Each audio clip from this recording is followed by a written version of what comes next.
నేను మా సింధు మిర్యాల కూడా వెళ్తున్నాము డీమార్ట్కి. సో తను చిన్న ఆటో ఆపింది, అంటే లోకల్ ఆటో ఆపింది. నేను ఎక్కువ లోకల్ ఆటోలు ఎక్కను, నమ్మను.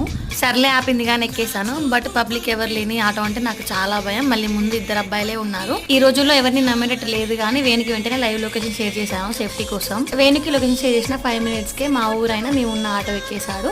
అప్పుడు కొంచెం ధైర్యం వచ్చింది. వాళ్ళ మీద డౌట్ పడ్డాను, కానీ వాళ్ళు బస్ స్టాండ్ దగ్గర సేఫ్ గా డ్రాప్ చేశారు. ఈ రోజు జరుగుతున్న సిచ్యువేషన్ల వల్ల మంచి వాళ్ళ మీద కూడా డౌట్ పడాల్సి వస్తుంది. కానీ అమ్మాయిలం కాబట్టి మన సేఫ్టీలో మనం ఉండాలి, ఎవరిని నమ్మొద్దు. ఇలాంటి సిచ్యువేషన్ మీకు కూడా వచ్చినప్పుడు మీకు కావాల్సిన వాళ్ళకి ఎవరికైనా లైవ్ లొకేషన్ ఇలానే షేర్ చేయండి. సేఫ్టీ కోసం. వాళ్ళు మంచి వాళ్ళే కావచ్చు, బట్ మన సేఫ్టీలో మనం కూడా ఉండాలి. బ్యాగ్ లో పెప్పర్ స్ప్రే గానీ ఏదైనా చిన్న నైఫ్ గానీ క్యారీ చేయడం బెటర్. అవును, ఇలాంటి సిచ్యువేషన్లు మీకు ఎప్పుడైనా వచ్చాయా? వస్తే కామెంట్ చేయండి. అన్నట్టు చెప్పడం మర్చిపోయాను, డీమార్ట్ లో ఒక వింత జరిగింది. ఏంటో తెలుసా? 1 hour లోనే నేను షాపింగ్ కంప్లీట్ చేశాను. ఎప్పుడు 2-3 hours పట్టేది, ఈసారి 1 hour లోనే కంప్లీట్ అయిపోయింది. దీనికి నాకు అవార్డు ఇవ్వాల్సిందే. షాపింగ్ అయిపోయి వేణు కోసం వెయిట్ చేస్తున్నాను.